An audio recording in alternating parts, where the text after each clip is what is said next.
Dah ambil topeng muka belum? Hai, sampai bila lah kita kena pakai topeng muka ni? Tak apa Mal, negara kita dah mulakan program pengambilan vaksin ni. Nanti insyaAllah kita bebas balik daripada suasana COVID-19 sekarang ni. Kau dah daftar belum program ni? Tak nak aku ambil vaksin ni lah. Kenapa pula? Aku ada baca berita yang vaksin ni mengandungi babi dan bahan terlarang, kau tahu? Aku selalu tengok berita tapi tak ada pula diorang cakap macam tu pasal vaksin. Betul nak, aku baca COVID ni kita boleh pulihkan dengan makan bawang putih je tau. Nampak tak vaksin ni semua sebenarnya konspirasi Yahudi nak sesatkan kita je. Kau ikut macam aku ni, tak payah ambil vaksin, senang. Kalau boleh pulih guna bawang putih je, kenapa kerajaan nak buang duit beli vaksin? Baik diorang beli bawang putih. Kau ni Mal, selidiklah dulu berita yang kau baca tu. Assalamualaikum Mal. Kenapa lama tak join kelas? Waalaikumsalam. Aku kat pusat kuarantin ni kena COVID sebab pergi open house annual hari tu. Bukan kita pergi open house sama-sama ke? Kau tak ada sakit apa-apa ke doh? Alhamdulillah, result swab test aku hari tu negatif. Aku dah cakap ambil vaksin sebab orang ambil vaksin ni side effect dia lagi kurang Mal daripada kau yang tak ambil vaksin ni. Kan dah susah nak belajar, nak masuk kelas. Yelah. Aku dah try guna bawang putih tu tapi tak jadi apa-apa pun lah. Menyesal aku tak ikut kau daftar vaksin hari tu. Aduh, kau ni. Tak apalah, belum terlambat lagi kau nak daftar pengambilan vaksin ni. Dan lepas ni jangan lupa selidik dulu apa-apa berita kau baca tu. Disebabkan kesan daripada penyebaran berita palsu tentang vaksin ini, kerajaan mengalami kesukaran untuk meyakinkan semula rakyat tentang vaksin. Hal ini menjadi lebih sukar apabila terdapat berita tentang kematian 6 individu pada peringkat terakhir ujian klinikal vaksin Pfizer. Isu ini telah menjadi dalil bagi anti-vaksin walaupun laporan tersebut telah menterkakan hanya 2 orang sahaja yang meninggal dunia akibat vaksin yang diberikan. Masyarakat juga telah mempercayai berita palsu tentang ubat-ubatan yang tradisional bagi memulihkan virus COVID-19. Oleh itu, kerajaan semakin tercabar untuk meyakinkan golongan anti-vaksin dan golongan yang tidak mahu mempercayai kewujudan coronavirus ini. Bagi mengatasi cabaran ini, kerajaan telah mengambil langkah dengan menguatkuasakan undang-undang berkaitan had kebebasan bersuara di halayak ramai lebih-lebih lagi di sosial media. Selain itu, Suruhanjaya Komunikasi dan Multimedia Malaysia telah memperkenalkan web sebenarnya.my bagi memudahkan rakyat menyemak maklumat tentang kesahihan sesuatu berita yang disebarkan. Sekian daripada saya, Nur Farhana Begum. Nat, tengah buat apa tu? Aflina, tak ada buat apa-apa pun. Saja scroll Facebook ni. Macam menarik tengok perkongsian orang mengenai hadis ni. Dia bagi tahu sesiapa yang memberitahu orang lain mengenai kemasukan bulan Rejab, maka diharamkan api neraka baginya. Tu yang nak terfikir, kalau Nat boleh kongsikan ilmu ni kepada orang lain, kita boleh sama-sama amalkan. Kejap Nat. Sebelum kita share apa-apa maklumat yang kita dapat daripada internet, khususnya berkaitan hadis, lebih elok kalau kita cek dulu status hadis tu. Oh, ya ke? Boleh cek status hadis? Ya Nat, sekarang ramai sangat orang buat hadis palsu. Jadi orang yang kurang mahir dalam bidang ni, dia percaya dengan mudah aja, lepas tu dia amalkan. Walhal benda hadis tu hadis dhaif, hadis yang lemah. Hadis palsu ni macam mana ya Afrina? Okey, macam yang kita tahu, hadis ni ialah sumber kedua selepas Al-Quran kan? Dan hadis ni juga ialah penguat untuk apa yang diberitahu dalam Al-Quran. Jadi orang sekarang ramai sangat dia buat hadis palsu, seumpama dia share benda atau perbuatan yang bukan disandarkan kepada Nabi. Oh, ya ke? Terima kasih Afrina. Nanti jangan lupa share cara nak semak hadis palsu ni. Ya, boleh Nat. Berdasarkan laporan sebentar tadi, kita dapat melihat bahawa masyarakat tidak mengetahui akan status atau keadaan sesebuah hadis itu kerana mereka tidak mahir dalam bidang ilmu hadis, menyebabkan mereka mengambil perkara ini dengan sambil lewa. Selain itu, berlakunya banyak isu yang melibatkan para penceramah di mana mereka menjadikan isi-isi tazkirah dengan mengaitkan hadis-hadis Nabi tanpa mengetahui status hadis tersebut. Sebagai contoh, kisah para nabi yang terdahulu dan kisah peristiwa Isra dan Mi'raj yang sebahagiannya berasal dari hadis yang sahih dan ada juga yang berasal daripada hadis yang dhaif. Seterusnya, langkah menghentikan penyebaran hadis palsu ialah masyarakat boleh memuat turun aplikasi Smart Hadis yang dibangunkan oleh Jabatan Kemajuan Islam Malaysia, JAKIM dan Suruhanjaya Komunikasi dan Multimedia Malaysia SKMM, seperti yang tertera di sebelah kanan saya. Aplikasi seperti ini amatlah sesuai digunakan oleh setiap lapisan masyarakat sama ada pendakwah, pelajar ataupun pendidik kerana ia amat mudah diakses dengan cepat. Masyarakat juga boleh menyimak status sebuah hadis melalui laman web rasmi Mufti Wilayah Persekutuan kerana laman web tersebut telah menghuraikan dengan terperinci berkenaan intipati hadis-hadis yang disandarkan oleh Nabi SAW. Sekian, itu saja daripada saya, Nur Afrina Akilah binti Muhammad Aminuddin. Weh, betul ke doh? Sebab berita palsu pasal isu coklat Cadbury tu, syarikat tu rugi teruk. Aku dengar sampai kena saman dengan customer. Apa cerita sebenarnya? Ya, aku pun terkejut. Nasib baik aku beli Kinder Bueno. Aku ada dengar juga syarikat tu kena saman 10 juta dengan customer dia. Sebab berita palsu ni je. Operasi pengeluaran pun terjejas. Uish, gila lah. Teruk betul kesan berita palsu sampai boleh rugi macam tu syarikat tu. Ui, tak boleh jadi ni. Bang, kenapa hari ni pasar malam tak ramai orang pun? Sunyi je. Selalunya saya nak beli teh ais cincau tu sampai kena beratur. Ni punya tak ramai orang sampai dapat 3 teh ais cincau. Apa cerita hari ni bang? Tak tahulah kak. Hari-hari tak semestinya indah. Kadang dalam hidup ni tak semuanya manis, tak semuanya pahit. Haish. Aik, sedih ke marah tu bang? Saya tak marah kak. Aduh. Cuma saya kecewa je dengan orang yang sebarkan berita palsu pasal pasar malam tutup hari ni. Rugi teruk saya hari ni kak. Sedih saya nak balik awal. Sebab saya nak cek rezeki untuk anak bini saya ni. Hei, jual sate pun tak laku. Kau jangan beli benda ni. Tak elok. Orang cakap ada DNA babi. Uish, serius lah? Okey, aku tak jadi nak beli benda ni. Haish. Siapalah yang berani sebarkan berita palsu pasal produk aku ni? Orang pun dah tak percaya dah. Terpaksalah aku tutup kedai ni buat selama-lamanya. Haish.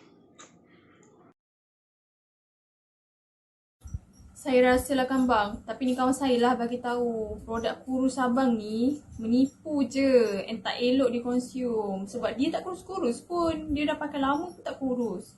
Abang kalau nak jual barang janganlah menipu. Tak jadilah beli. Ha? Produk saya ni lulus KKM tau. Ada pengesahan halal lagi. Kenapa kawan awak buat berita palsu macam tu? Boleh rugi tau perniagaan saya macam ni. Hai, habis tu awak jadi beli ke tak ni? Sorry lah bang, saya tak jadi belilah. Saya ragu-ragu dengan produk abang.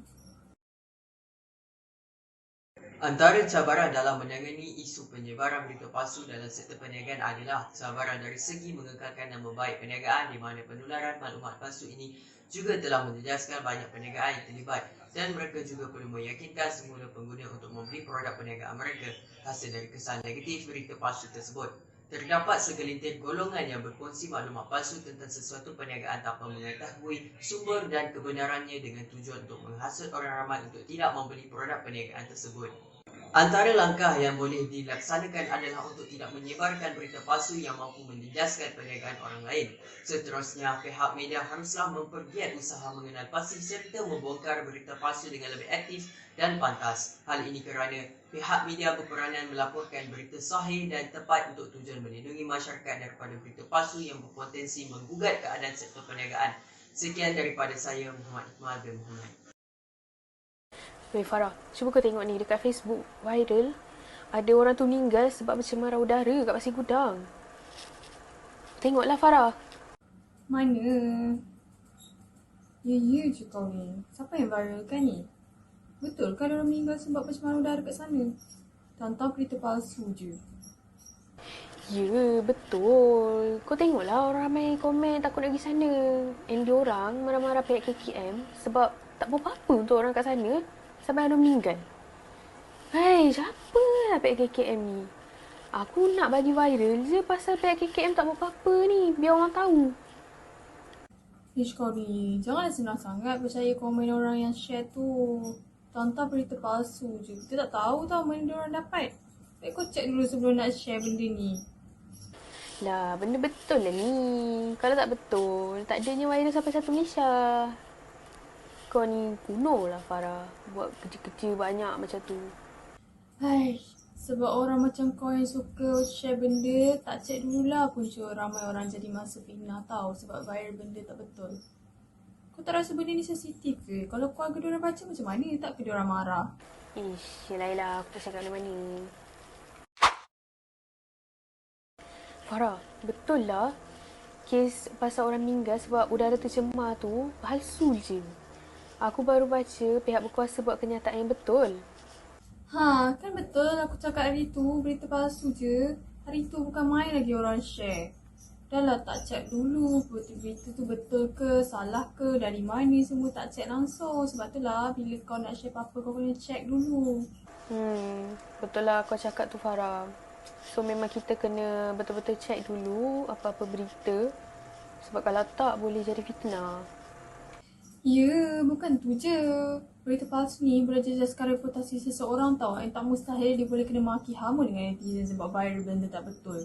Ni semua jadi sebab perangai orang yang suka viral tanpa usaha periksa dulu. Lepas ni aku berhati-hatilah kalau aku nak share apa-apa berita yang aku dapat. Yes, macam tu lah yang kita nak. Bagus-bagus. Mengikut situasi yang ditunjukkan sebentar tadi, dapat kita lihat bahawa cabaran dalam mengatasi penyebaran berita palsu tentang seseorang individu adalah kerana sifat ingin menjaga tepi kain orang lain lebih daripada diri sendiri. Dan sifat suka mengambil tahu tentang orang lain menjadi antara punca penularan berita palsu dalam kalangan masyarakat. Lebih-lebih lagi, perbuatan gemar menguar-warkan berita palsu yang mengaibkan seseorang individu melalui media sosial. Cabaran yang kedua ialah pengguna media sosial terlalu cepat dalam berkongsi berita palsu tanpa usul periksa. Penggunaan internet seharusnya menjadi sumber maklumat dan ilmu tetapi banyak disalahgunakan oleh pengguna media sosial hingga mengakibatkan penyebaran berita palsu. Jadi, apakah langkah-langkah yang perlu diambil oleh pengguna sosial media dalam menangani penularan berita palsu? Jadi, pengguna haruslah menanamkan sifat rasionalisme dalam diri masing-masing. Sebagai contoh, pengguna media sosial rasional tidak akan berkongsi apa-apa berita yang berunsur fitnah atau tanpa usul periksa. Tidak perlulah untuk kita mencari kesalahan atau aib seseorang bagi membuktikan kebenaran berita palsu atau fitnah yang telah tersebar kerana perbuatan itu dilarang oleh agama Islam. Pengguna media sosial yang rasional juga mesti mengutamakan sumber apa-apa berita yang mereka peroleh agar tidak terjadinya berita palsu atau fitnah terhadap seseorang individu. Dengan itu, kita dapat menyelamatkan ramai orang daripada menjadi mangsa penyebaran berita palsu dan fitnah serta dapat mendidik diri sendiri untuk menjadi orang yang rasional dan jati diri yang tinggi dalam diri. Sekian daripada saya, Nur Farahim binti Muhammad Said. Makan apa tu Afrina? Coklat Cadbury nak sikit. Coklat Cadbury? Sekejap Rina, jangan makan dulu. Sebab semalam Nat ada terbaca dekat Facebook, orang kata dalam coklat Cadbury yang Rina beli ni ada DNA BABI. DNA babi? Betul ke ni Nat? Produk ni kan dah dapat kelulusan JAKIM. Lepas tu dah ada pun logo halal yang diiktiraf oleh JAKIM. Tak mungkin lah ada DNA babi kan? Itulah, Nat pun keliru dengan maklumat ni. Dekat internet, isu ni dah viral dan kecoh. Selalunya, isu yang viral ni kebanyakannya betul. Tapi Nat pun tak pasti akan kesahihannya. Jadi, buat masa ni, kita tak perlulah beli coklat ni. Yang coklat ni, kita buang je lah. Kalau macam tu, kita buang je lah. Tak payah beli dah. Berdasarkan lakonan sebentar tadi, Ia jelas menunjukkan bahawa disebabkan penyebaran maklumat palsu yang semakin berleluasa, timbulnya pelbagai jenis isu dan kesan. Justru itu, antara cabaran dalam menangani isu ini ialah: yang pertama, untuk meyakinkan semula masyarakat mengenai sebuah produk. Hal ini demikian kerana disebabkan persepsi dan pandangan masyarakat mengenai sebuah produk telah berubah. Kadang-kadang ia menyebabkan situasi ini sukar untuk diatasi. Yang kedua, kurangnya pengetahuan masyarakat mengenai sebuah produk menyebabkan mereka mudah terpedaya dengan maklumat palsu. Malah, disebabkan itu juga, mereka tidak mampu untuk membezakan antara maklumat fakta ataupun auta. Justru itu, antara langkah untuk mengatasi isu ini daripada berulang kembali ialah: yang pertama, dengan merujuk autoriti agama seperti JAKIM dalam mensahihkan sebuah produk. Sebagai contoh, dengan menggunakan sistem MyEHalal yang telah dibina oleh JAKIM bagi memudahkan masyarakat untuk menyemak status halal sebuah produk. Yang kedua, dengan meyakini akar logo halal yang telah dikeluarkan oleh pihak JAKIM sedikit sebanyak dapat membendung isu ini daripada berulang kembali. Dan yang ketiga, dengan memperkasakan pendidikan halal sejak bangku sekolah lagi dapat memberi pengetahuan kepada masyarakat, terutamanya golongan muda, supaya tidak mudah terpengaruh dengan maklumat palsu. Demikian saja daripada saya, Najrah Syakira binti Razali. Sekian, terima kasih.